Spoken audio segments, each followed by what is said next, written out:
आयुष्य एक बासरी आहे, हातात धरता यायला पाहिजे. आपले श्वास आणि आपलेच ओठ फक्त सुरात लावता यायला पाहिजे. सगळं काही आपल्या जवळच आहे. आपल्या जवळ आलेला विद्यार्थी त्याच्यामध्ये सगळंच भरलेलं आहे. काय भरलेलं आहे याचा शोध घेणं हे त्याच्या गुरुचं काम असतं. विनोद भाऊंचा जो 18 वर्षाचा प्रदीर्घ अनुभव आर्मीतला होता, ह्यांचा 25 वर्ष शिक्षणातला होता, माझा व्यवसायातला होता. आणि विनोद भाऊला वाटलं की आपण कुठला दुसरा व्यवसाय न करता आपण समाजाचं काहीतरी देणं आहे त्यावर काम करूया आणि आर्मी आणि पोलीसच्या बॅचेस भरतीपूर्व प्रशिक्षण आपण चालू करूया. आणि त्या अनुषंगानं आम्ही कोविडच्या अगोदर आम्ही हा प्रहार करे अकॅडमीचा शुभारंभ केला. आणि शेतकऱ्यांची मुलं, शेतमजूरची मुलं, जी गरजू आहेत, दिव्यांगाची मुलं, यांना कुठंतरी एक भरतीपूर्व प्रशिक्षणाचा मोठा मार्गदर्शनाचा एक पाया मजबूत करण्यासाठी या अकॅडमीची सुरुवात आम्ही की सर बोलत होते, जुन्या काळी खरं तर उत्तम शेती होती, मध्यम व्यापार होता आणि कनिष्ठ नोकरी होती. पण आज जर बघायला गेलं तर उत्तम नोकरी झालेली आहे, व्यापार मध्यम झालेला आहे आणि शेती उलट झालेला आहे. आणि मला वाटतं नक्कीच व्यवसायापेक्षा ही नोकरी आज मोठी आहे. आणि नक्कीच मला वाटतं की ही आव्हानं जर ह्या विद्यार्थ्यांनी स्वीकारली तर भविष्यामध्ये खरं तर स्वतःची वाढ तर होणारच आहे, पण त्याचबरोबर देशाची प्रगती झाल्याशिवाय राहणार नाही. असं का आताची चालूच्या जे घडामोडीमध्ये बघितलं तर जो नोकरवाला वर्ग आहे त्यांच्याकडे 4 व्हीलर आहे, लोन व्यवस्थित भेटतंय, वेळेवर भेटतंय, एक 50,000 जरी भरले तरी गाडी 4 व्हीलर येते आणि बँका पण त्यांनाच देते, शेतकऱ्यांना लोन देत नाही. कारण शेतकऱ्यांवर त्यांना भरोसाच नाही, कारण त्यांच्या पिकावर भरोसा नाही, पीक येतंय का नाही येतंय. म्हणून ग्रामीण भागातील जास्त करून अकॅडमीमध्ये विद्यार्थी येतात. शहराच्या विद्यार्थ्याला जरी नोकरी नाही भेटली तर 20-25 हजारचं सहज त्यांनी टेक्निकल कोर्स केलेला असतं, डिप्लोमा, तो सहज कुठेही त्याच्यात त्याला समाधान असतं, त्याची अपेक्षा पण जास्त नसते. शेतकऱ्यांची पण अपेक्षा नसते. परंतु माझा मुलगा हा माझ्यासारखा कपडे फाटसतो मेहनत करण्याची वेळ माझ्या मुलाची येऊ नये. रक्ताचं पाणी करणारा शेतकरी ते हेच विचार करणार ना का माझा मुलगा माझ्यासारखा मला बन्यान घालायला नाहीये, फाटलेला बन्यान नाही, तर माझ्या मुलाला असं नको. म्हणून तो शेतकरी बांधव माझा, जसं पवार साहेबांनी गाडीवर लिहिलेलं होतं, आधी जुनी स्कॉर्पिओ होती, पवार साहेब म्हणतात की माझा शेतकरी. आणि वयाचे 17.5 आणि लास्ट 18 किंवा 18.5 पर्यंत मुलगाने जर सातत्याने क्लास आणि ग्राउंड जर केलं तर या धर्तीवर त्याला कोणी फेल करू शकत नाही. मग तो वयाचा 18व्या वर्षाचा मुलगा तकरीबन 43-44 हजार रुपये मंथली पगार घ्यायला सुरू करतो. कितव्या वर्षामध्ये? 18 किंवा 18.5 मध्ये. आणि एक विद्यार्थी आहे जो भरकटून गेला होता तो 27व्या वर्षी, म्हणजे त्याने 27व्या वर्षापर्यंत आई वडिलांपासून धक्के, त्याला पैसे वेळेवर मिळत नाही कारण त्यांच्याकडेच नाही, बिचाऱ्यांकडे समाजाने त्याची बेइज्जती केली. इतक्या दिवस आहे कुठं हिंडतोय, त्यांनी मोजमस्ती केली किंवा त्याचं पाऊल चुकलाय, मग त्याचा जो नुकसान आहे सर, एक मुलगा 18 वर्षाचा मुलगा, आपण वयाच्या 27व्या वर्षापर्यंत किती, 18 आणि 27 पर्यंत किती वर्ष? 10 वर्ष होतात, 9 वर्ष. तर एक मुलाला जर आपण राऊंड फिगर हिशोबासाठी 50,000 पगार पकडू, कारण 50,000 रुपये तो मंथली, मग एक वर्षाचे झाले 6 लाख, तर 9 वर्षाचे किती झाले? 54 लाखाचं बेनिफिट त्या विद्यार्थ्याला होतो ज्यांनी 10वीवर हे केलं. आणि 27 वर्षाच्या मुलाचा निर्णय चुकल्यामुळे त्याचं 54 लाखाचं नुकसानही झालं, त्याला मुलगी लग्नाला भेटली नाही, गावामध्ये समाजामध्ये त्याला नको नको ते लोक बेइज्जती करतात. अशा पद्धतीने विद्यार्थी जर वेळेवर आले तर त्यांचं नक्कीच 100% करिअर घडतं. 10वी नापास पासून मग सायन्सचा मुलगा असेल तर त्याला टेक्निकल मध्ये जाऊ शकतो, आर्ट्सचा आहे तर जनरल ड्युटी मध्ये जाऊ शकतो. हाईट, वेट, चेस्ट, एज्युकेशनची पात्रता आणि कॅटेगरीच्या नुसार आपण जसं शिकारे सरांनी सांगितलं का आम्ही त्यांना त्या त्या कॅटेगरीमध्ये आम्ही स्वतः फॉर्म भरतो आणि मुलाला पुश करत राहतो. स्वतःच्या इच्छेनं ते करण्यासाठी आला की त्याला जबरदस्तीने ते लादलं गेलंय. ही सगळ्यात पहिली महत्वाची गोष्ट असते. बरोबर. पालकांच्या अवास्तव अपेक्षा असतात. बरोबर. हा. नक्कीच दुसऱ्यांनी केलं म्हणजे आपल्या पाल्याने केलं केलं पाहिजे. पाहिजे. असं. बरोबर. आपल्या पाल्यामध्ये कोणते कलागुण आहेत, त्याचा काय आवडतं त्याला ते ओळखणं गरजेचं असतं. पण आता तसं होत नाही.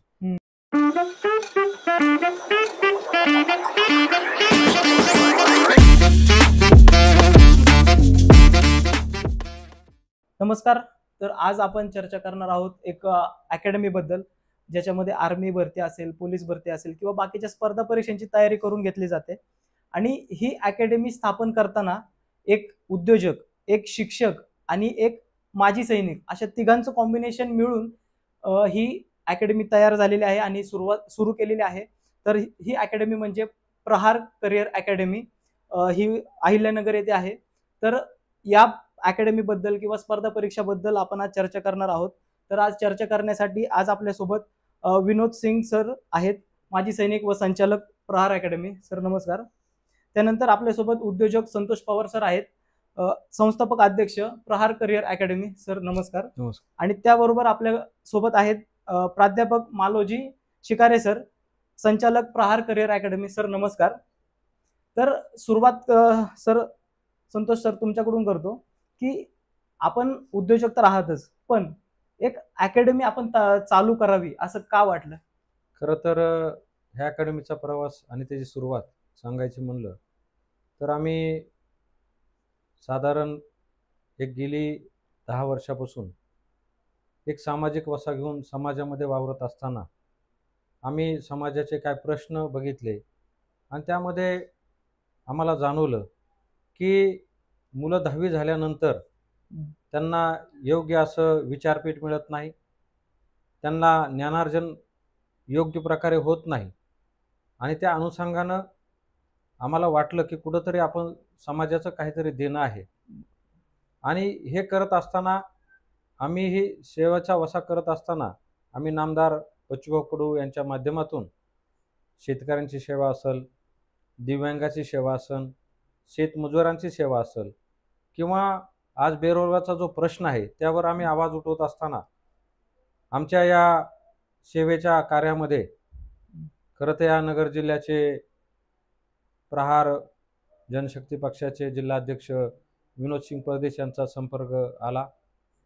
आणि त्यांचा संपर्क येत असताना परत प्राध्यापक मालोजी शिकारे सर यांचाही संपर्क आला. खरं तर समाजामध्ये काम करत असताना वेगवेगळ्या प्रकारे आपण काम करू शकतो, पण आयुष्यभर आपल्या लक्षात राहीन असं काय काम करायचं असेल तर कुठंतरी आपण ह्यांना रोजगाराला लावलं पाहिजे. आणि खास करून राज्य सरकार आणि केंद्र सरकारच्या आपण जर नोकरीत या तरुणांना, युवकांना जर आपण उभा केलं तर नक्कीच हे मोठं काम होईल. आणि मग हे विचार करत असताना आमचं विनोद भाऊशी बोलणं व्हायचं की मला काहीतरी समाजाचं चांगलं काम करायचंय. सरांना वाटत होतं काहीतरी समाजाचं मोठं काम करायचंय. आणि खरं स्वप्न जे आहे ते हिथंच आमचं नक्की झालं की विनोद भाऊंचा जो 18 वर्षाचा प्रदीर्घ अनुभव आर्मीतला होता, ह्यांचा 25 वर्ष शिक्षणातला होता, माझा व्यवसायातला होता. आणि विनोद भाऊला वाटलं की आपण कुठला दुसरा व्यवसाय न करता आपण समाजाचं काहीतरी देणं आहे त्यावर काम करूया. आणि आर्मी आणि पोलीसच्या बॅचेस भरतीपूर्व प्रशिक्षण आपण चालू करूया. आणि त्या अनुषंगानं आम्ही कोविडच्या अगोदर आम्ही हा प्रहार करिअर अकॅडमीचा शुभारंभ केला. आणि शेतकऱ्यांची मुलं, शेतमजूरची मुलं, जी गरजू आहेत, दिव्यांगाची मुलं, यांना कुठंतरी एक भरतीपूर्व प्रशिक्षणाचा मोठा मार्गदर्शनाचा एक पाया मजबूत करण्यासाठी या अकॅडमीची सुरुवात आम्ही केलेली आहे. खरं तर या अकॅडमीचं ब्रीद घोषवाक्य आहे, आम्ही तुमच्या योग्यतेला आकार देतो. आणि मला वाटतं की ते आकार देण्याचं काम प्रहार करिअर अकॅडमीच्या माध्यमातून आमचे सहकारी विनोद भाऊ परदेशी की त्यांचा अनुभव आर्मीतला 18 वर्षाचा आहे आणि अकॅडमिक स्पर्धेमधील राज्य सरकार आणि केंद्र सरकारच्या लेखी परीक्षेचा तगडा अनुभव असलेले आमचे दुसरे सहकारी प्राध्यापक मालोजी शिकारे सर यांच्या माध्यमातून हे रोपटं आम्ही लावलेलं आहे. आणि मला वाटतं नक्कीच भविष्यामध्ये या रोपट्याचा वटवृक्ष करण्याचं काम आम्ही हाती घेतलेलं आहे. नक्कीच आम्ही ते करू असं मला वाटतं. ओके. नक्कीच खरंच एक उद्योजक तर आहेतच, पण त्याच्याबद्दल समाजाला आपण काहीतरी देणं लागतो ही भावना समोर ठेवून तुम्ही तिघांनी मिळून जो उपक्रम घेतलाय खरं तो खूप चांगला आहे. तर आपण असं म्हणू की आता तुम्ही जी अकॅडमी तयार केली आहे त्याला एक पार्श्वभूमी म्हणजे सैनिकांची म्हणजे सरांची आहे. तर सर मी आता तुमच्याकडे येतो की अकॅडमी तर सुरू करायचं काम तुम्ही केलं, पण आता अकॅडमीमध्ये काय काय चालतं आणि कसं कसं दिनक्रम काय असतो? खरं तर आपल्या प्रहार अकॅडमीमध्ये विद्यार्थी जे आहेत आल्यानंतर सकाळी यांना आमची 3 बॅचेस जे असतात, एक बेसिक असते, एक रेग्युलर असते, एक ॲडव्हान्स बॅच असते.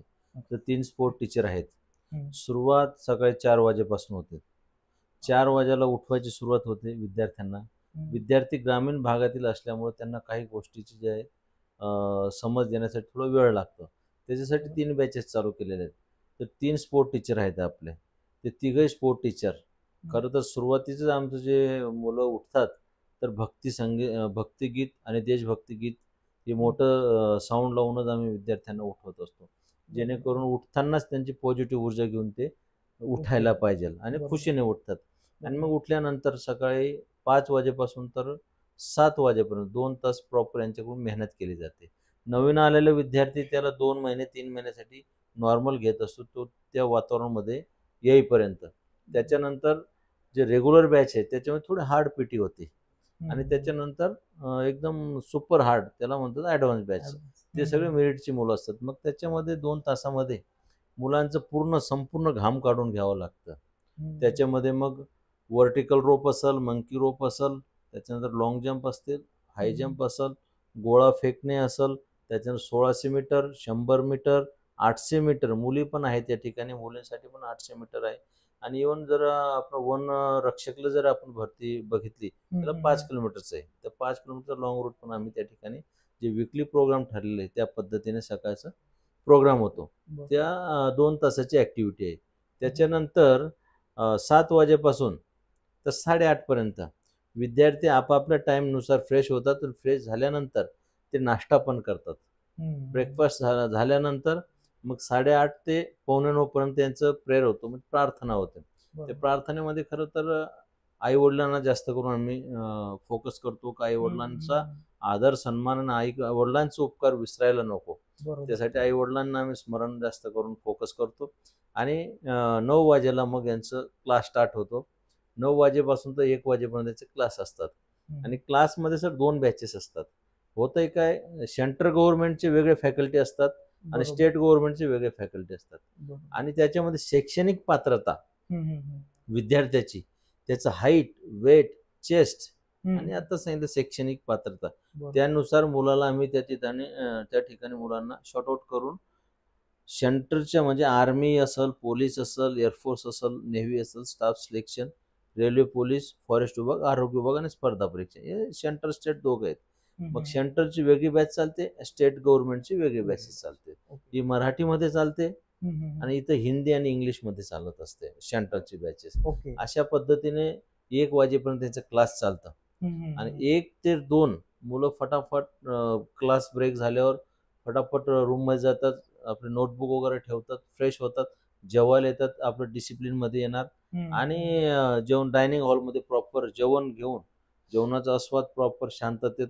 आता गरमीचं टाइम आहे, कूलर वगैरे लावून काय असतं, दिवसभर धावपळ करत असताना जेवण हा प्रॉपर शांततेत आणि शांत वातावरणामध्ये होणं फार महत्वाचं आहे. म्हणून 1 घंटा प्रॉपर जेवणाचा आस्वाद घेतात. त्याच्यानंतर विद्यार्थी काय करतात सर, मग 2 तासाचा रेस्ट असतो 2 ते 4 वाजेपर्यंत. ऍक्च्युली बेसिकवाले जे बेसिक मुलं आहेत स्टार्टिंगचे त्यांच्यासाठी 2 तास आम्ही प्रॉपर रेस्ट देतो. आणि जे ऍडव्हान्स बॅचचे विद्यार्थी आहेत त्यांना फक्त 1 तास रेस्ट देतो, कारण ते स्वतःहूनच करत नाही रेस्ट, कारण त्यांना अनुभव असतं. पर्याय मेहनत म्हणजे ते म्हणतात ना, कष्टाला पर्याय नाही, त्याच्याशिवाय पर्यायच नाही. म्हणून विद्यार्थ्यांना झोप लागत नाही जे ऍडव्हान्स बॅचचे आहेत. आणि जे नवीन मुलं आहेत त्यांना झोपतात, ते थकलेले असतात. म्हणून असं 3 वाजेला एक बॅच स्टार्ट होते, ते चालते 5 वाजेपर्यंत, आणि 4 वाजेपासून 6 वाजेपर्यंत ज्युनियर बॅचचे क्लासेस चालतात. बेसिक असेल, मग त्याच्यामध्ये काही विद्यार्थी ज्यांचं ग्राउंड बाकी आहे, तर त्यांच्यासाठी मग त्याच कालावधीमध्ये ते मुलं, मग कारण त्यांचा अभ्यास झालेला असतो, मग तो ग्राउंडची तयारी पण करतो. बरोबर. मग गोळा फेकणे असेल, हम्म. 9 फीट डिच असेल आर्मीवाल्याला, बरोबर. 100 मीटरचं स्प्रिंट असेल, पुलअप्स असतील, ते प्रॉपर आमचे जे स्पोर्ट टीचर आहेत तिघं प्रॉपर त्यांच्या अंडर ऑब्झर्वेशन इन कॅमेरा. आता कॅमेरे कमीत कमी 35-40 कॅमेरे आहेत. तर तुमच्या माहितीसाठी सांगतो, प्रॉपर इन कॅमेरा ती आम्ही त्या ठिकाणी फिजिकल प्रॉपर ॲक्टिव्हिटी संध्याकाळी 6 वाजेपर्यंत करतो. मग 6 वाजेपासून तर 6:30 वाजेपर्यंत आमचं ठरलेलं आहे. आमचे 5 शिक्षक आहेत, पर इच सब्जेक्ट स्पेशल टीचर आहेत. आपापल्या सब्जेक्टचे ते PhD झालेले आहेत आपापल्या. आणि विशेषतः म्हणजे इतर अकॅडमीमध्ये जर तुलना केली तर शिक्षक एक आपल्या तासापुरतं येतात, 1 तास शिकवलं ते जातात, मग दुसऱ्या दिवशी. परंतु आपले संस्थेचे संस्थापक अध्यक्ष आदरणीय संतोष पवार साहेब यांच्या माध्यमातून, यांच्या गाईडलाईनने जे आम्ही काम करतो, जे रुटीनमध्ये आमचं रुटीन जे चालतं, त्याच्यामध्ये काय संध्याकाळी 6:30 ते 6:30 अर्धा तास जो आहे रोज एक शिक्षक येणार PT झाल्यानंतर, आणि त्यांचे जे डाऊट्स आहेत, काही अडचणी आहेत, त्यांना करायचं काय ते सगळं त्या ठिकाणी विचारलं जातं.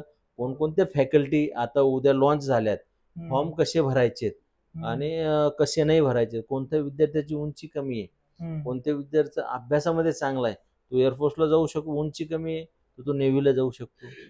अशा पद्धतीने वेगवेगळ्या फॅकल्टी, बोलायला गेलं तर खूप वेळ लागणार आहे, म्हणून शॉर्टमध्ये सांगतोय. तर मग ते मुलांशी डिस्कस होतं. मग 6:30च्या नंतर मुलं ब्रेक करतात. 6:30 ते मुलं तकरीबन 7:30 पर्यंत 1 तास प्रॉपर मुलं फ्रेश होतात. फ्रेश झाल्यानंतर, आंघोळ झाल्यानंतर, दिवसभर घामाचं धावपळ गणगणीमध्ये मुलं फ्रेश होणं फार गरजेचं. मस्त थंडीमध्ये गरम पाणी आणि गरमीमध्ये थंड पाणी असं करून मुलं आंघोळ करतात आणि फटाफट जेवायला येतात. मग 7:30 ते 8:30 प्रॉपर 1 तास मुलांना निवांत जेवणाचा आस्वाद घ्यायचा रात्री. आणि त्याच्यानंतर विद्यार्थी फ्रेश झाल्यानंतर मग फटाफट त्यांना 15 मिनिटं, जे आपलं ॲक्च्युली काय आमचं पूर्ण इन कॅम्प आहे सगळं. सगळ्या फॅकल्टी आमच्या कॅम्पसमध्येच आहे. विद्यार्थ्याला गेटच्या बाहेर जाण्याची गरजच नाही. मग ते लायब्ररी असो, ते मेस असो, डायनिंग हॉल असो, क्लास असो, ट्रॅक असो, कुठलं लॉन आहे तिथं बसायला मुलं विद्यार्थ्यांना 500 स्क्वेअर फीटचे 2 लॉन बनवलेले आहेत तिथं. तर विद्यार्थी काय करतात सर, त्यावेळेस मग जेवण झाल्यानंतर 15 मिनिटं, आमचे काय नवीन अकॅडम्या खूप आहेत, आपण वेगळं काय द्यायचं. मग मुलं जेवताच लगेच अभ्यासाला न बसवता मुलांना फ्री स्टाईलमध्ये मुलं ट्रॅकवर फिरतात, नारळाचे झाडं आहेत त्या ठिकाणी ग्रीन झोन मध्ये बसून थोडीशी चर्चा करतात. 15 मिनिटं फ्रेश झाल्यानंतर जे अन्न आपण खाल्लेलं आहे, जे जेवलेलो आहे, त्याची जे पचनक्रिया आहे ते प्रॉपर झाल्यानंतर आम्ही 9 वाजता मुलांना सेल्फ स्टडीला इन कॅमेरा बसवतो. त्याच्यामध्ये पण 3 फेजमध्ये बसवतो. ॲडव्हान्स बॅचचे मुलं वेगळे आहेत, बेसिक बॅचचे वेगळे आहेत, आणि रेग्युलर बॅचचे वेगळे आणि मुलींची वेगळे आहेत. मग आम्ही सेल्फ स्टडी राईट 10:30 वाजेपर्यंत आम्ही यांची सेल्फ स्टडी घेऊन घेतो. आणि त्या ठिकाणी आपले जे शिक्षक आहेत ते फुल टाइम देत असल्यामुळे ते सगळे अंडर ऑब्झर्वेशन त्यांचं सेल्फ स्टडी करून घेतात. आणि मग 10:30ला मुलं थकलेले असतात, यांचे मोबाईल जमा असतात. मोबाईलच्यामुळे खूप वाईट परिस्थिती चाललेली आहे. म्हणून दिवसातून आम्ही 1 घंटा देतो. कारण काय काही साईटवरून म्हणजे ऑनलाईन काय वेगवेगळे फॅकल्टी सुटतात, नोटिफिकेशन येतात, ते पण गरजेचं आहे. म्हणून जास्त 1 तास, जास्त नाही, 1 तास आम्ही मोबाईल देतो दिवसातून संध्याकाळच्या वेळेस. आणि मग अशा पद्धतीने ते 10:30ला ब्रेक झाला, मुलं 0 मिनिटामध्ये लाईट ऑफ होतं, फॅन चालू असतात, कूलर चालू असतात, मुलं एकदम शांतरित्या झोपून जातात. मग सकाळी सेम रुटीन असं चालतं. एवढं सगळं टाईट, आणि जे आर्मी किंवा भरतीसाठी जे लागतं शेड्यूल, हे सगळं शेड्यूल आपण अकॅडमीमध्ये राबवता. याच्यामुळे विद्यार्थ्यांचे सक्सेस रेट किंवा जे सिलेक्ट व्हायचा चान्स आहेत ते खूप स्ट्रॉंगली असणार 100%. आता आपण अकॅडमीचं डेली रुटीन आणि ग्राउंड बद्दल ऐकलं सगळं. तर सिलेक्ट व्हायचं असेल तर ग्राउंड तेवढंच महत्वाचं आहे, आणि त्याच्याबरोबरच लेखी पण तेवढीच महत्वाची आहे, लेखी परीक्षा. तर मालोजी सरांचा 25 वर्षाचा अनुभव त्या क्षेत्रात आहे. तर सर काय सांगाल, लेखी परीक्षा आणि अकॅडमी आणि स्पर्धा परीक्षा या तिघांचं कॉम्बिनेशन कसं आहे, काय सांगाल? प्रथमतः आयुष्य एक बासरी आहे, हातात धरता यायला पाहिजे. आयुष्य एक बासरी आहे, हातात धरता यायला पाहिजे. आपले श्वास आणि आपलेच ओठ फक्त सुरात लावता यायला पाहिजे. सगळं काही आपल्या जवळच आहे. आपल्या जवळ आलेला विद्यार्थी त्याच्यामध्ये सगळंच भरलेलं आहे. काय भरलेलं आहे याचा शोध घेणं हे त्याच्या गुरुचं काम असतं. बरोबर. गुरुर ब्रह्मा गुरुर विष्णू गुरुर देव महेश्वरा गुरु साक्षात परब्रह्म तस्मै श्री गुरुवे. एक आधी काळापासून आलेली ही एक संकल्पना आहे.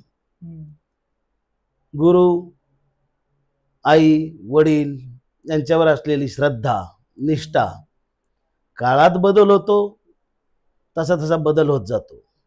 पण काहीही जरी झालं तर त्याच्या माता पित्यानंतर गुरुला एवढं तरी कळलं पाहिजे की ह्या विद्यार्थ्यामध्ये कोणते गुण आणि अवगुण आहेत. बरोबर. अवगुण हे नसतातच, फक्त गुण झाकाळलेले असतात. गुणांना काजळी आलेली असते आणि ती काजळी झटकायचं काम हे गुरुचं असतं. बरोबर. माझ्या 25 वर्षाच्या अध्यापनातून मी हेच निष्कर्ष काढला आणि योगायोगाने आपल्या हातून काहीतरी होणार असतं, ते व्हायचं असतं. आणि सुदैवाने आमच्या या प्रहार शिक्षण संस्थेचे संस्थापक अध्यक्ष सन्माननीय उद्योजक संतोषजी पवार साहेब, त्याचबरोबर आमचे सहकारी मेजर विनोद सिंग परदेशी साहेब, काय योगाने गाठी झाल्या. ह्या गाठी ठरलेल्या असतात, काहीतरी हातून चांगलं होणार असतं आणि ते होण्यासाठीच गाठी झालेल्या असतात. एक त्रिवेणी संगम झाला आणि ही त्रिमूर्ती एकत्र आली. त्रिशूलाला 3 शूल असतात. तशाप्रमाणे काहीतरी कार्य करण्याचा एक मनात सगळ्यांनी वसा घेतला.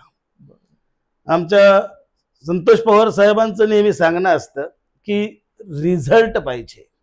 तुम्ही कोणतंही काम करा पण त्यातून चांगला आउटपुट असला पाहिजे. बरोबर. निव्वळ काम नकोय, काय मिळतंय, आपण काय देतोय याच्यावर त्यांचा भर असतो. नेहमी आम्हाला ती सगळ्यांना त्यांचं सांगणं असतं, मार्गदर्शन असतं. आणि मग माझ्या त्या अनुभवातून मलाही वाटलं की खरंच हे काम चांगलं आहे. आणि हिंडता हिंडता पाहता पाहता समाजाकडे थोडंसं लक्ष देता 11वी 12वी ह्या वयातले जे विद्यार्थी असतात, या योग्य वयात जर त्यांना चांगला योग्य वेळी मार्गदर्शन मिळालं तर टर्निंग पॉइंट असतो. तिथे जीवन एक तर घडतं नाही तर बिघडतं. बरोबर. आणि विशेष करून आज काय झालंय, पालकांना आपल्या पाल्याकडे लक्ष द्यायला वेळ नाही. बरोबर. वेळ नाही म्हणा की त्यांच्या ते हाताबाहेर गेलं म्हणा. धक्काधक्कीच्या काळात पालकांना धावणं पळणं कमवणं याच्यात वेळ चाललेला आहे. स्वतःच्या पाल्यांकडे लक्ष द्यायला वेळ नाही. म्हणून संस्कारक्षम पिढी कशी घडेल हा प्रश्न निर्माण झालेला आहे. आणि त्यातून विद्यार्थ्यांचं किंवा आपल्या पाल्यांचं करिअर जर घडायचं असेल तर कसं, हाही प्रश्न आहे. मग याच काळामध्ये जर विद्यार्थ्यांना योग्य मार्गदर्शन दिलं, त्यांच्यात आहे, मी आधीच सांगितलं त्यात आहे, ते जर घडायचंय त्यांच्यात, ते बाहेर काढायचं, फक्त ते स्फुल्लिंग पेटवायचंय. फक्त आपण थोडी आग लावायची, मोठा वनवा पेटणार आहे ते विद्यार्थ्यामध्ये, तेवढंच शोधायचं काम आम्ही करतो. आणि मग हे करत असताना 10वी 12वीच्या बेसवर भरपूर नोकऱ्या आहेत ना हो. नाही म्हणून कसं चालेल, हे खेड्यापाड्यापर्यंत जात नाही हो. माहिती होत नाही आता कोणत्या जागा सुटल्यात, कोणत्या नोकऱ्या. एक डिपार्टमेंट असेल तर त्याच्यामध्ये भरपूर आहेत ना. आर्मी मध्ये किती फॅकल्टीज आहेत, किती किती वेगवेगळ्या जागा भरल्या जातात. 8वी पास पासून जागा आहेत, 10वी वर जागा आहेत, 12वी वर जागा आहेत, सायन्स 12वी सायन्स वर जागा आहेत, मेडिकल मध्ये आहेत, क्लर्क मध्ये आहेत, टेक्निकल मध्ये आहेत. त्याचबरोबर आपलं स्टाफ सिलेक्शन अंडर येणारे जे काय आहेत, निम्स लष्करी दलामध्ये CISF आहे, CRPF आहे, BSF आहे, आसाम रायफल आहे. अहो एवढ्या जागा निघतायत, आहेत ना, त्या भरल्या जातातच ना. मग ते भारताच्या बाहेर नाही भरल्या जात, मग आपल्याच भारतातून भरल्या जातात. या विद्यार्थ्यांपर्यंत खेड्यात जात नाहीत, विद्यार्थ्याचं लक्ष तिकडे खेचलं जात नाही. मग असे विद्यार्थी जर पालकांनी 10वी नंतर जर अशा ठिकाणी पाठवले तर इथे त्यांना आमच्याकडून योग्य मार्गदर्शन मिळतं की बाबा हे जागा सुटलेली आहे, तू या वयामध्ये बसतो, तुला हा अभ्यास करायचा आहे. मग ते विद्यार्थी आम्ही वेगळे वेगळे करतो आणि तो कोणत्या याच्यात बसू शकतो, तो विद्यार्थी कोणत्या कशामध्ये नोकरी करू शकतो किंवा कोणत्या याच्यात तो पात्र आहे तेच मार्गदर्शन, तोच क्लास त्याला दिला जातो किंवा त्याच बॅचला त्याला बसवलं जातं, त्या बॅचचे नियोजन केलं जातं, त्या स्वतंत्र स्वतंत्र बॅचेस चालवल्या जातात. असे विद्यार्थी वेगवेगळे करून त्यात परत विद्यार्थ्यांची बौद्धिक क्षमता सगळ्यांची सारखी नसते. मग ते सारखे असू शकत नाही ना, कारण वेगवेगळ्या भागातून वेगवेगळ्या प्रदेशातून मुलं आलेले असतात. तिथे कसं त्याला शिकवलं गेलेलं आहे किंवा त्याची बौद्धिक पातळी किती उंचावलेली आहे याच्यावर ते अवलंबून असतो. हुशार सगळेच असतात, पण मिळालंय खतपाणी काय याच्यावर त्याची प्रगती असते. मग हे विद्यार्थी वेगवेगळ्या पद्धतीने करून सगळे तिथपर्यंत आपल्याला घेऊन जायचे आहेत, पण काहींचा वेग जास्त आहे, काहींचा कमी आहे. त्यामुळे त्या पद्धतीने त्यांना टीचिंग करावं लागतं. तशा बॅचेस स्वतंत्र वेगवेगळ्या करतो. जसं आताच परदेशी साहेबांनी सांगितलं की वेगवेगळे गट, तसंच शिक्षणामध्ये तसंच आहे ना हो. वेगवेगळे एक लोअर बॅच असते, बेसिक म्हणतो आपण तिला, सामान्य विद्यार्थी, एक मध्यम वर्गाचे विद्यार्थी असतात एडीएम, आणि तदनंतर एक हायर बॅच असते. मग जे हायर बॅच असतील त्या हायर बॅचला त्या पद्धतीने टीचिंग केलं जातं. अशा पद्धतीने त्यांना पेपर दिले जातात, क्वेश्चन तसे टाकले जातात की जे मेरिटमध्ये येणार आहेत. सगळेच मुलं 80 मार्क घेतात हो, पण 80 मार्क घेऊन पास नाही ना व्हायचं. उद्देश आमच्या पुढे हा आहे की आपला विद्यार्थी त्या फाईटमध्ये बसला पाहिजे, त्या स्पर्धेमध्ये बसला पाहिजे. म्हणजे तो 80 ते 90% किती घ्यायचे हे माहित नाही आम्हाला. आम्हाला तिथे असणाऱ्या 10,000 मुलात तू बसला पाहिजे. 100 जागा असू द्या, मला माहित नाही, त्या जागेत तू बसला पाहिजे. तुला किती मिळाले मार्क्स हे महत्वाचे नाही. मग त्या दिशेने विद्यार्थ्याला नेलं जातं. म्हणजे विद्यार्थी केंद्रित शिक्षण पद्धती, परीक्षाभिमुख शिक्षण पद्धती.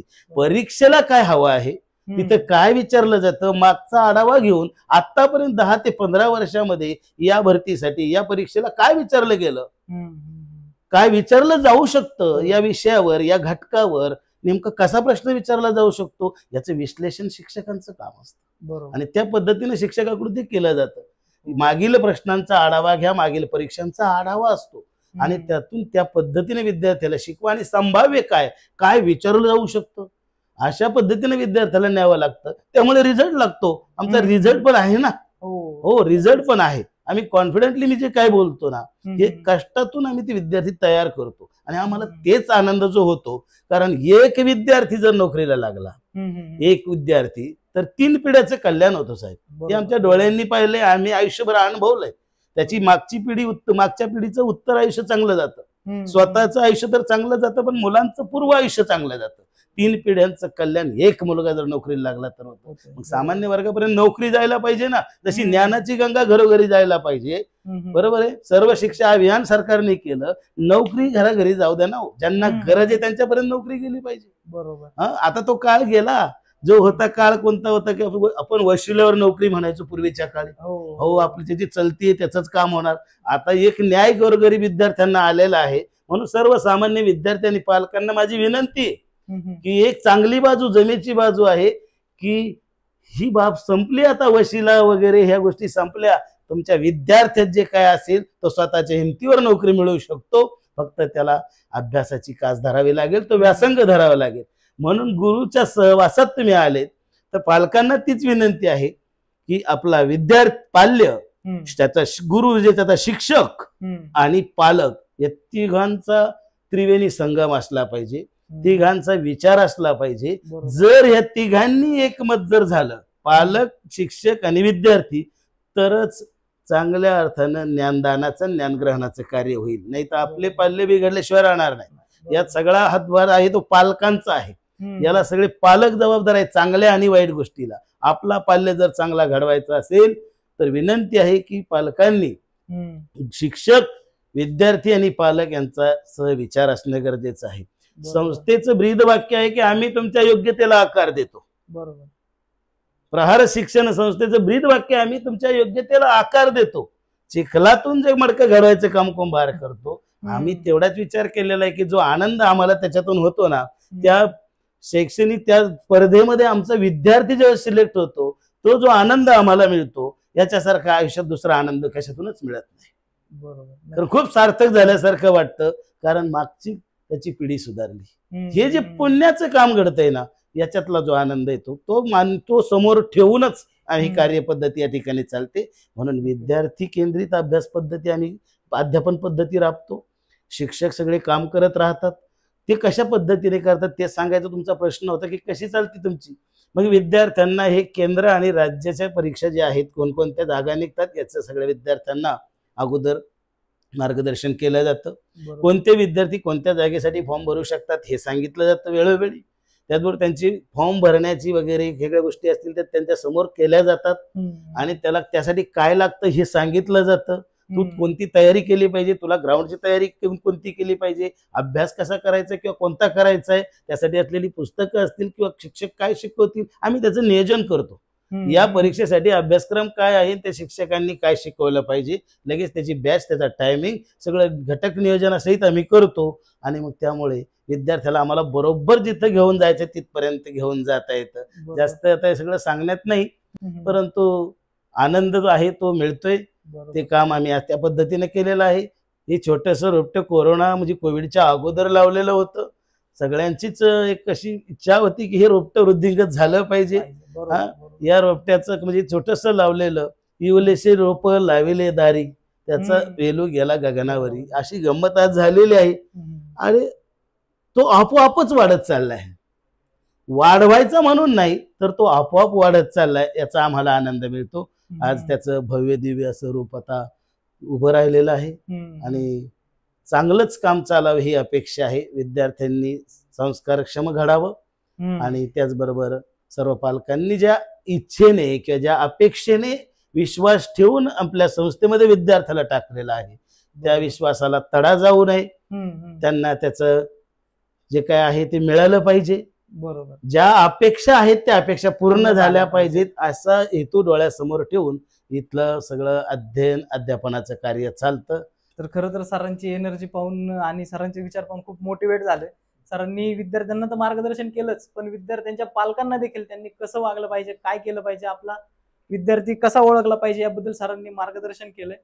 तर आता परत सर मी तुमच्याकडे येतो. संतोष सर, मला आता असं, तुम्ही उद्योजक आहेत, तर मला असं एक कंपॅरिझन म्हणा की बिझनेस करताना लागणारी मेहनत आणि पोलीस भरतीसाठी लागणारी मेहनत याबद्दल तुम्हाला काय वाटतं, काय सांगाल? खरं तर आपण केलेला प्रश्न की व्यवसाय आणि स्पर्धा परीक्षा आणि ह्यातलं अंतर, खरं तर व्यवसायामध्ये चिकाटी लागते, मेहनत लागते, सातत्य लागतं आणि स्पर्धा परीक्षेमध्ये तेच लागतं की तिथं पण चिकाटी लागते, मेहनत लागते आणि सातत्य लागतं. फक्त व्यवसायामध्ये एक उद्दिष्ट ठेवून जास्तीत जास्त पैसे कसे कमवायचे हे त्यामध्ये असतं आणि इकडं स्पर्धा परीक्षेमध्ये जास्तीत जास्त मार्क कसे पडतील हे उद्दिष्ट असतं. खरं तर व्यवसायामध्ये उतरत असताना बऱ्याच अडीअडचणीला समोर जाऊन आपल्याला कार्य करायचं असतं. पण इथं आपल्याला खरं आपल्यामध्ये जे स्पिरिट आहे, खरं तर व्यवसायामध्ये आमच्या ग्राहकावर सगळी मदार अवलंबून असते. पण ज्यावेळेस आम्ही स्पर्धा परीक्षेचा विचार करतो, मी आता ते बघतोय पोलीस, आर्मी किंवा इतर ज्या स्पर्धा परीक्षा आहेत त्यामध्ये प्रत्येक विद्यार्थ्याला स्वतः जीव ओतून काम करावं लागतं. आणि म्हणूनच खरं तर ह्या अकॅडमीचा उगम त्यासाठीच केलेला आहे की खेडेगावातील विद्यार्थ्यांना योग्य मार्गदर्शन मिळत नाही आणि त्या योग्य मार्गदर्शन न मिळाल्यामुळं ते पाठीमागे राहिलेले आहेत. आणि म्हणून त्यांच्या गुणांना वाव देण्यासाठी, त्यांच्या योग्यतेला आकार देण्यासाठी आपण ही संस्था केलेली आहे. मला वाटतं नक्कीच की व्यवसायाबरोबर नोकरीही तेवढीच महत्वाची आहे. खरं तर मला वाटतं की सर बोलत होते, जुन्या काळी खरं तर उत्तम शेती होती, मध्यम व्यापार होता आणि कनिष्ठ नोकरी होती. पण आज जर बघायला गेलं तर उत्तम नोकरी झालेली आहे, व्यापार मध्यम झालेला आहे आणि शेती उलट झालेला आहे. आणि मला वाटतं नक्कीच व्यवसायापेक्षा ही नोकरी आज मोठी आहे. आणि नक्कीच मला वाटतं की ही आव्हानं जर ह्या विद्यार्थ्यांनी स्वीकारली तर भविष्यामध्ये खरं तर स्वतःची वाढ तर होणारच आहे, पण त्याचबरोबर देशाची प्रगती झाल्याशिवाय राहणार नाही असं वाटतं. तर आता हे झालं व्यवसायाबद्दल. आता सर मी परत तुमच्याकडे येतो. तुम्ही अकॅडमी मध्ये असता, ऍडमिशन्स वगैरे घेत असता, तर कोणत्या वर्गातले विद्यार्थी तुम्हाला जास्त आढळतात? म्हणजे शेतकरी वर्ग असेल, नोकरी वर्ग असेल, व्यावसायिकाची मुलं असतील, तर कोणत्या वर्गातली मुलं तुम्हाला जास्त तुमच्या अकॅडमीमध्ये येताना दिसतात आणि त्याचं कारण काय असेल, काय वाटतं? खरं तर अकॅडमीमध्ये शेतकरी वर्ग हा खूप गरजवंत आहे, हम्म, गरजू आहे.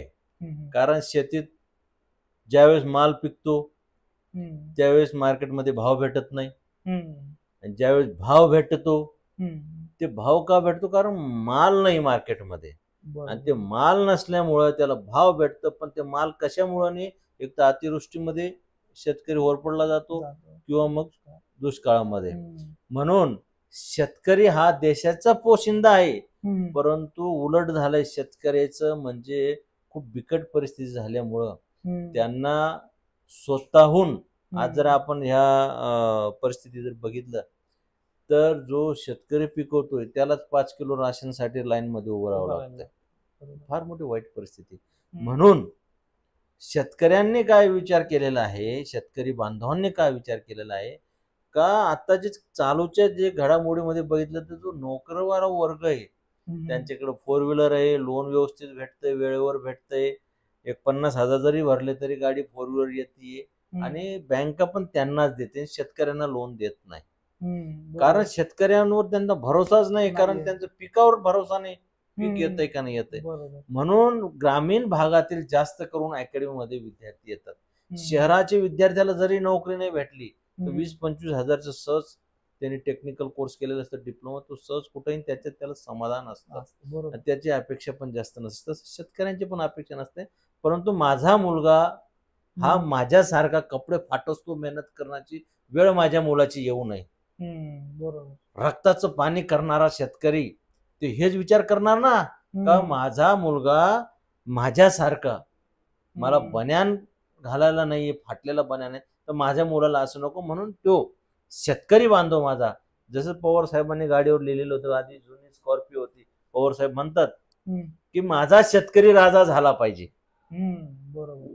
मग पवार साहेबांच्या उद्देशानूच ही अकॅडमी चालू केलेली, का शेतकऱ्याला राजा कसा करायचंय, बरोबर. मोठा कसा करायचा. त्यासाठी ग्रामीण भागातील विद्यार्थी येतात, बरोबर. आणि ग्रामीण भागातील विद्यार्थी अभ्यासाला कमी असतात, हम्म. आणि म्हणजे सर्व नाही हं, हम्म, जे काही घटक, आणि फिजिकलला स्ट्रॉंग असतात. हा, हा बरोबर. प्लस पॉइंट आहे. बरोबर. म्हणून याच्यासाठी ग्रामीण भागातील जो विद्यार्थी येतो हम्म. तो, खरं तर माझं एकच म्हणणं आहे माझ्या शेतकरी बांधवांना, का विद्यार्थ्यांचं देखील तुम्ही 100% ऐकू नका. आपला सुपुत्र, आपला मुलगा किती पाण्यामध्ये, हे पालकांना किमान तेवढं तरी ओळखायला पाहिजे. बरोबर.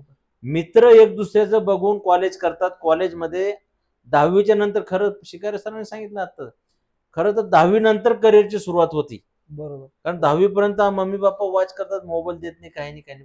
पण 10वीच्या नंतर कॉलेजमध्ये गेल्यानंतर, आता कॉलेजचे जे संस्था आहेत आजकाल जर बघितलं तर इझिली पास करून देतात. ह्या वर्षी टाईट केलंय वातावरण, तर इझिली. मग मुलांची मानसिकता काय, अरे 35 मार्काचं तर आम्हाला शाळा सांगणार आहे. मग ते काय करतात, मम्मी पप्पा पासून मोबाईल घेतात, ऑनलाईन अभ्यास करायचंय, बाईक घेतात, चष्मा, चांगलं ड्रेस, आणि बाहेर येऊन नको ते कुठाने त्यांच्या माध्यमातून होत. आणि ते यांचे जे मुलांचे जे त्यांची चुकी नाहीये, त्यांना काय झालं, वेळेच्या अभावी, म्हणजे वेळेनुसार त्यांना गरजेपेक्षा जास्त वस्तू भेटल्यामुळे त्यांच्याकडून चुकीचं कृत्य घडतं. ती खेळ कुदण्याची उमर असते.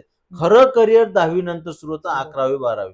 म्हणून आपला जो उद्देश आहे, शेतकरी बांधवांना मला एकच म्हणायचंय, का आपल्याला जर मुलाला जर घडवायचं असेल तर त्याचं स्किल आपण ओळखावा. बरोबर. अकॅडमीला 2 पैसे लागतात, परंतु अकॅडमीचा विद्यार्थी जर आपण ग्राउंड मध्ये बघितलं तर त्याचं स्किल, त्याची क्वालिटी वेगळीच भेटते. बरोबर. आपण पालकांना मला एकच म्हणायचंय, आता काही विद्यार्थी आमच्याकडे येतात 25 वर्षानंतर, आणि मग 26 आणि 27 वर्षामध्ये ते नोकरी लागतात. समजून घ्या बरं का विषय. मग ते 2 वर्ष त्याला लागलेत, 25 वर्षापर्यंत त्याला योग्य मार्गदर्शन भेटलं नाही. 17.5 वर्ष वयापासून नोकरी लागायला सुरुवात होते. आणि एका पालकांनी, एका शेतकरी बांधवांनी योग्य वेळेवर, ज्या पद्धतीने आम्ही सांगतो, 10वी झाल्या आपल्या अकॅडमीला ऍडमिशन घ्या, ऍडमिशन घेतल्या आपले लोकनायक बच्चूभाऊ कडू ज्युनियर कॉलेज, 11वी 12वी जी आहे, त्याच्यामध्ये सायन्स, कॉमर्स, आर्ट 3 फॅकल्टी आहेत. हे कॉलेजच्या माध्यमातून 2 वर्ष कॉलेज पण होते, कॉलेजचा अभ्यासही होतं, आणि त्याच कालावधीमध्ये महाराष्ट्र शासन, केंद्र शासनाचे जे फॅकल्टी आहेत त्याच्यामध्ये मग उदाहरणार्थ आर्मी जर म्हटलं तर आर्मी म्हणून चालणार नाही, त्याच्यामध्ये ट्रेड्स असतात. टेक्निकल असेल, क्लर्क असेल, जीडी असेल, नर्सिंग असेल किंवा ट्रेडमॅन असेल. सर ट्रेडमॅनला 10वी फेल पण चालतो, 8वी पास पण चालतंय, परंतु माझ्या शेतकरी बांधवांना ते म्हणजे लक्षात येत नाही, कारण त्यांची चुकी नाही, ते धावपळीमध्ये राहतात. म्हणून तो 8वी पासचा विद्यार्थी जरी लागतो, पण त्याचे वय 17.5 पाहिजे आणि त्याला सिलेबस जो असतो नॉर्मल असतो. म्हणून 5वी बोर्ड जर सारखे नसतात, तसं विद्यार्थी, जसं पवार साहेबांनी सांगितलं, प्रत्येक विद्यार्थी सारखा नसतो. कोणी गेम मध्ये चांगला आहे, कोण अभ्यासामध्ये चांगला आहे. म्हणून पालकांना मला एकच विनंती सांगायची, 10वी नंतर अकॅडमी मध्ये टाका, स्वस्तच मस्त. मग आर्मीचं जसं सांगितलं त्याच पद्धतीने रेल्वेची जागा आहेत, टीसी मध्ये जाऊ शकतात, टीसीला तर टीटी पण म्हणतो. आणि त्याच पद्धतीने लोको पायलट, ड्रायव्हर, ट्रेन चालवायला 10वी पास शिक्षण, पण ते माहित नाही कोणाला. काही टेक्निकल नॉन टेक्निकल ज्याने डिप्लोमा केला त्यांना टेक्निशियन मध्ये पण जाऊ शकतो. लाईनमॅन आहे, गार्ड आहे, खूप नोकऱ्या आहेत. त्याच्यानंतर स्टाफ सिलेक्शन आहे, स्टाफ सिलेक्शन मध्ये CISF आहे, BSF आहे, ITBP, आसाम रायफल आहे. आणि त्याच्यामध्ये मग टेक्निकल नॉन टेक्निकल 10वी फेलचा सुद्धा मुलगा चालतो, परंतु आपल्याला माहिती नसतं. तसंच एअरफोर्स और नेव्ही मध्ये MR आहे, SSR आहे. म्हणजे MR म्हणजे ते कुक वगैरे, आचार्य वगैरे असतात, आणि SSR मध्ये टेक्निकल ट्रेड असतात. अशा खूप नोकऱ्या आहेत. म्हणून ह्या 2 वर्षामध्ये मुलाला सगळ्यात प्रथम अकॅडमीमध्ये, आपल्या अकॅडमीमध्ये सगळ्यात प्रथम जर मुलाचं जर करिअर बनवायचं असेल तर त्याचं सगळ्यात प्रथम आम्ही अनुशासन, त्याच्यावर फोकस, म्हणजे डिसिप्लिन. जीवनामध्ये ज्या व्यक्तीला डिसिप्लिन नाही तो व्यक्ती बनण्याचे खूप कमी चान्स आहे. म्हणून त्यावेळेस मोबाईलच्या ह्या जे वाईट परिस्थितीमध्ये चाललेलं आहे, रील्स आहेत, इंस्टाग्राम आहे, टेलिग्राम आहे, या गोष्टीला वाचवण्यासाठी प्रहारमध्ये मोबाईल 100% जमा असतो. बरोबर. आणि मी सांगता हा विषय एक अजून सांगतो.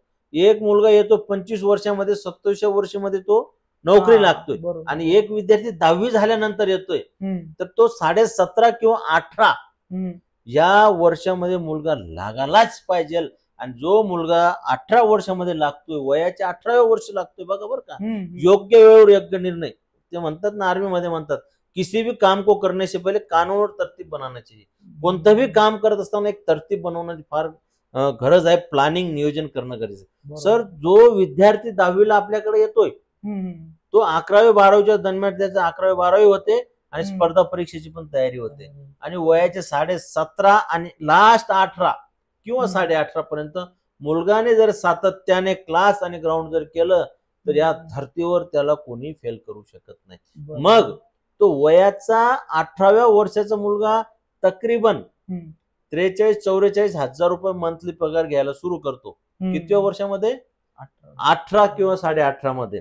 आणि एक विद्यार्थी आहे जो भरकटून गेला होता तो 27व्या वर्षी, म्हणजे त्याने 27व्या वर्षा पर्यंत आई वडिलांपासून धक्के, त्याला पैसे वेळेवर मिळत नाही, कारण त्यांच्याकडेच नाही, बिचाऱ्यांकडे. समाजाने त्याची बेइज्जती केली, इतक्या दिवस आहे कुठं हिंडतोय, त्यांनी मोजमस्ती केली किंवा त्याचं पाऊल चुकलाय, मग त्याचा जो नुकसान आहे सर, एक मुलगा 18 वर्षाचा मुलगा, आपण वयाच्या 27व्या वर्षापर्यंत किती, 18 आणि 27 पर्यंत किती वर्ष? 10 वर्ष होतात, 9 वर्ष. तर एक मुलाला जर आपण राऊंड फिगर हिशोबासाठी 50,000 पगार पकडू, कारण 50,000 रुपये तो मंथली, मग 1 वर्षाचे झाले 6 लाख. तर 9 वर्षाचे किती झाले? 54 लाखाचं बेनिफिट त्या विद्यार्थ्याला होतो ज्यांनी 10वीवर हे केलं. आणि 27 वर्षाच्या मुलाचा निर्णय चुकल्यामुळे त्याचं 54 लाखाचं नुकसानही झालं, त्याला मुलगी लग्नाला भेटली नाही, गावामध्ये समाजामध्ये त्याला नको ते लोक बेइज्जती करतात. अशा पद्धतीने विद्यार्थी जर वेळेवर आले तर त्यांचं नक्कीच 100% करिअर घडतं.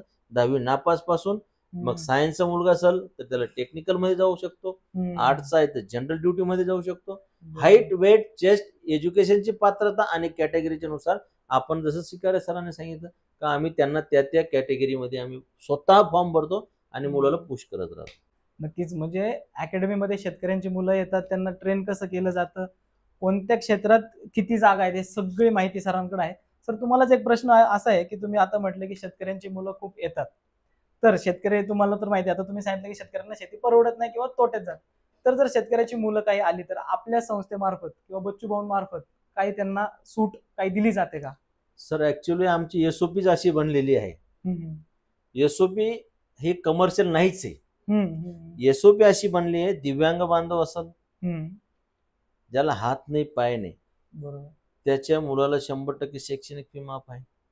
100%. 100% शैक्षणिक फी, मेस हॉस्टेल नाही. बरोबर. त्याच्यानंतर शहीद जवान जो देशावर आपल्या बहादुरीने देश सेवा करताना छातीवर गोळी घेऊन शहीद होते, त्याच्या मुलाला पण 100% मोफत आहे. जो शेतकरी रात्रंदिवस मेहनत करतोय, रक्ताचं पाणी करतोय, एका दाण्याच्या 100 दाण्या करतोय, त्याची दंडामध्ये त्याच्या मनगटामध्ये ताकद आहे. आणि त्या शेतकऱ्याच्या कर्जाच्या पायी म्हणा, मुलीच्या लग्नासाठी म्हणा, त्याला जर आत्महत्या करायची वेळ आली असेल, त्याने आत्महत्या केली असेल, तर त्यांच्या मुलांचं सर तो केजी तो पीजी असो किंवा अकॅडमिक असो, 100% आदरणीय संतोष पवार साहेब आणि आदरणीय बच्चूभाऊ कडू यांच्या वतीने 100% मोफत देण्याचं आम्ही काम करतो. आणि जे दुर्लभ घटक आहे, ज्याला घर नाही, ज्याला शेत नाही, अशा व्यक्तींना देखील त्या ठिकाणी बऱ्यापैकी ज्या अशा व्यक्तीला ज्याचं म्हणजे मजुरी करू शकतो, ताकद आहे, त्याला 50% आम्ही त्या ठिकाणी मोफत देतो. आणि जे रेग्युलर जो वर्ग आहे, संस्था चालवायची, क्वालिटी द्यायची आहे, रिझल्ट द्यायचंय, त्याच्यासाठी शिक्षक वृंद असतील, पगार पाणी जेवण सगळ्या काही गोष्टी करण्यासाठी मग रेग्युलर जे मिनिमम जेवढं काही आमच्याकडून शक्य होतं तेवढं आम्ही सूट करण्याचा प्रयत्न करतो. आणि असं रेग्युलरित्या आम्ही यांच्याकडून काही फीस आकारले जाते. बरोबर आहे, कारण एवढी मोठी अकॅडमी चालवायची, एवढे शिक्षक, एवढं मेस असेल, खर्च तर आहेच. काही तुम्ही देताय ती चांगलीच गोष्ट आहे, काही विद्यार्थ्यांकडून घेणं साहजिकच आहे. आता मी शिकारी सरांकडे येतो. सर, स्पर्धा परीक्षेची तयारी आता भरपूर विद्यार्थी करतात, काही जण सिलेक्ट होतात, काही जण होत नाही. तर जे सिलेक्ट होतात ते ठीक आहे, त्यांची लाईफ सेट होते. पण जे सिलेक्ट होत नाही किंवा ज्यांना अपयश येतं, तर त्या मुलांसाठी, त्या विद्यार्थ्यांसाठी काय सांगाल सर? स्पर्धा परीक्षा म्हटलं एक तर मनाची तयारी असावी लागते. येणारा विद्यार्थी स्वतःच्या इच्छेनं ते करण्यासाठी आला की त्याला जबरदस्तीने ते लादलं गेलंय, ही सगळ्यात पहिली महत्वाची गोष्ट असते. बरोबर. पालकांच्या अवास्तव अपेक्षा असतात. बरोबर. दुसऱ्यांनी केलं म्हणजे आपल्या पाल्याने केलं पाहिजे. बरोबर. आपल्या पाल्यामध्ये कोणते कलागुण आहेत, त्याचा काय आवडतं त्याला ते ओळखणं गरजेचं असतं. पण आता तसं होत नाही.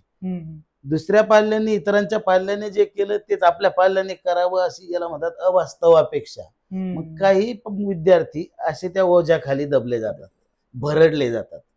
जो विद्यार्थी स्वतःहून स्पर्धा परीक्षेला उतरतो, ज्याची मनातून इच्छा असते, अशा विद्यार्थ्यांना काही सांगावं लागत नाही. बरोबर. आणि काहीच करावं लागत नाही. ते सुसाट असतात, आपोआपच पुढे पळत असतात. फक्त त्यांची भूक भागवायची असते. म्हणजे मार्गदर्शन करणारे जो वर्ग असतो, यांनी काय करायचं असतं, या विद्यार्थ्यांना त्यांच्या भुकेला जे लागतं तिथे कमी पडायचं नसतं. असे जे शार्प विद्यार्थी असतात की जे मनातून स्वतःहून जे करत असतात, या विद्यार्थ्यांना त्याचे जे मार्गदर्शक गुरुजन वर्ग आहे त्यांनी काय केलं पाहिजे, त्यांच्या पुढे एक पाऊल राहिलं पाहिजे. बरोबर. तुझी भूक मी पूर्णपणे भागेन, तुला शेवटपर्यंत घेऊन जाईल, तुला किती प्राशन करायचं ते कर, आम्ही त्यासाठी भक्कम आहोत, आम्ही आहेत, कमी पडणार नाही, ही भूमिका शिक्षक वर्गाची किंवा गुरुजन वर्गाची असते. मग असे विद्यार्थी सक्सेसच होतात. हो. आता त्यात काय होतं, काही विद्यार्थी जे येतात ते जबरदस्तीने आलेले असतात किंवा दुसरा करतो म्हणून मला जायचंय, बरोबर, शेजारचा करतो म्हणून मी चाललोय, शेजारचा करतो म्हणून नको जाऊ, तुला करायचं तर तू कर. बरोबर. शेजारची 2 मुलं गेले, दादा तिकडे गेले, ते तिकडे टाकलं, त्यांना अकॅडमीत टाकलं म्हणून मी चाललो, मला घरच्यांनी टाकलं, असं असेल तर तो मुलगा कधीच सक्सेस होणार नाही. फक्त मनाची त्याची तयारी असू द्या, प्रबळ इच्छा असू द्या, मग त्याची मार्गदर्शन केल्यानंतर त्याचा फायदा त्याला होतो. म्हणजे प्रबळ इच्छा नसेल तर काहीच नाही. मग असं काय केलं पाहिजे, म्हणून विद्यार्थ्यातले हे गुण ओळखणं गरजेचं आहे.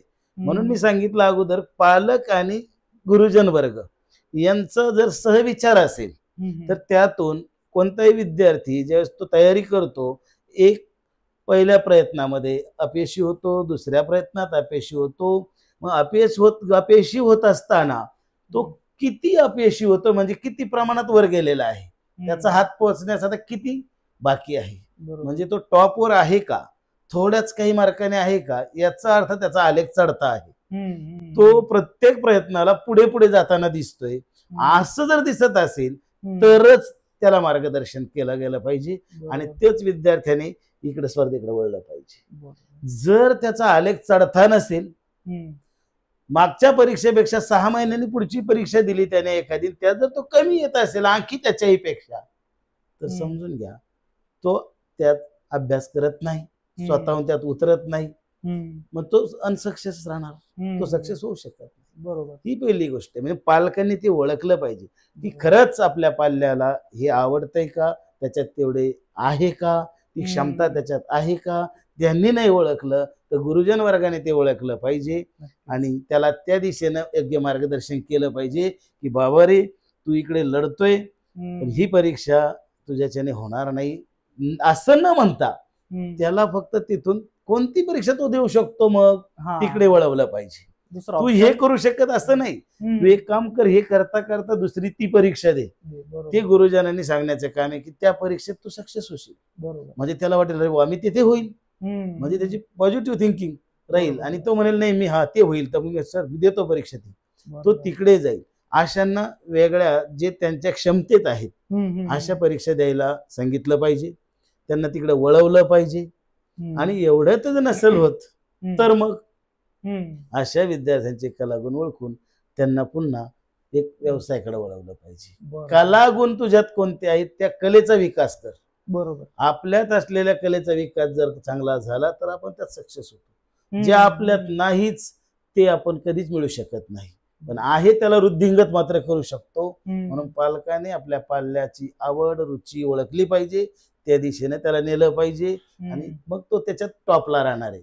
म्हणून मी विद्यार्थी आणि पालकांना ते सांगत असतो की तुम्हाला जे करायचं ते करा, पण त्याच्यामध्ये टॉपला राहून करा. खाली तुम्ही कितीही मोठं काम करत असाल पण खाली राहून जर रेंगळत असाल तर तुम्ही सरपटणारे किडेच राहणार. तुम्हाला गरुडासारखी जर उंच उडी घ्यायची, भरारी घ्यायची, तर तुम्हाला हलकं काम असो का मोठं काम, कोणतं हलकं भारी नसतं, पण त्याच्यात आपण टॉपला कसे राहू हे सगळ्यात महत्वाचं असतं. म्हणून हे विद्यार्थ्यांनी लक्षात घेतलं पाहिजे. आपल्याला ओळखायला शिकलं पाहिजे. जो स्वतःला ओळखू शकतो की माझ्यात काय, हे विद्यार्थ्याने जर ओळखलं तर तो मुलगा सक्सेस पर्यंत जातो, म्हणजे जातोच. आता MPSC, राज्यसेवा ह्या परीक्षा, त्याच्यातले विद्यार्थी 6-6 वर्ष अभ्यास करतात.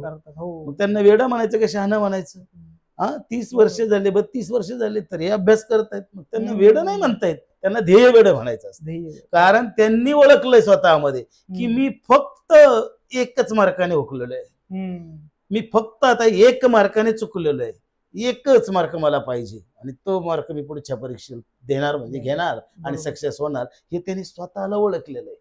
ज्याने स्वतःला ओळखलेलं आहे तो कधीच थांबत नाही. म्हणून विद्यार्थ्याला, पाल्याला त्यात स्वतःला ओळखायची सवय लावा. तुझ्यात खरंच काय आहे त्याला दाखवून द्या, त्याला जागृत करा आणि म्हणजे निश्चितच तो पुढे जाणार, म्हणजे जाणार. पण त्याला स्वतःला जागा केलं पाहिजे. तुम्ही प्रत्येक वेळेस जागे करून चालणार नाही.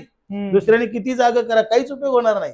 जेव्हा तो आतून जागा होईल त्या दिवशी तो सक्सेस कडे निश्चित जाणार, म्हणजे जाणार. आणि तेच केलं जातं. आम्ही तसंच करतो नेमकं विद्यार्थ्यांना की बाबा तुझ्यात काय, तू केलं तर हे होणार आहे, तू याच्यावरच फोकस कर. होतो. म्हणजे नक्कीच जो स्वतःहून स्पर्धा परीक्षा देतो तो यशस्वी होणार आणि जो नाही झाला ते एक तर तो मनाविरुद्ध आलेला असतो किंवा मग जर सक्सेस नाही झाला तर दुसरीकडे त्याने जॉब शोधला पाहिजे. आता आपण पॉडकास्टच्या खरं शेवटाकडे येऊयात. जो माझा कॉमन प्रश्न असतो, ऍज अ बिझनेसमॅन आणि सोशल वर्कर, एक तरुण मुलांना काय सल्ला द्याल की तरुणांनी कसं वागलं पाहिजे?